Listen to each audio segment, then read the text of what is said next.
Banjir kembali melanda Yunani Tengah untuk kedua kalinya dalam bulan ini. Kota Volos menjadi kota yang paling terdampak banjir ini.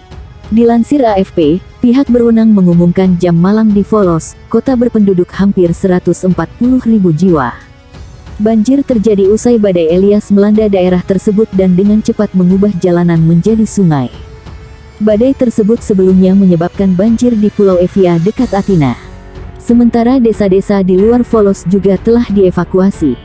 Sebelumnya pada bulan September ini, Yunani Tengah dilanda bencana besar akibat hujan badai Daniel, yang menghancurkan tanaman dan membunuh puluhan ribu hewan ternak di wilayah luas yang merupakan jantung produksi pertanian Yunani.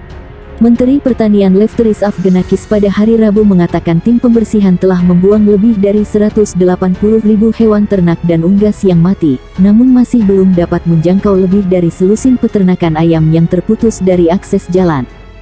Dia menambahkan tanaman yang hancur termasuk kapas, jagung, gandum, apel, dan kiwi.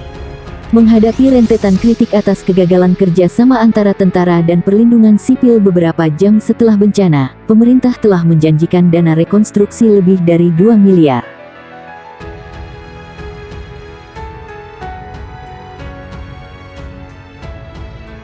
Lebih dari 40.000 orang di Provinsi Sichuan, Cina telah dievakuasi karena banjir, menurut laporan media pemerintah. Banjir mengguyur karena curah hujan yang deras di sejumlah bagian negara itu dalam beberapa hari terakhir. Semburan hujan lebat yang tidak biasa telah memenuhi berbagai daerah selama beberapa minggu terakhir. Akibatnya terjadi banjir dan tanah longsor yang telah menghancurkan rumah, merusak infrastruktur dan menewaskan beberapa orang. Hujan dan banjir di Cina terjadi saat beberapa bagian dunia lainnya mengalami hujan yang sama, menimbulkan ketakutan baru tentang laju perubahan iklim. Stasiun TV milik pemerintah, CCTV melaporkan bahwa 300,7 mm hujan telah turun di kota Ya'an di Provinsi Sichuan selama sekitar 14 jam.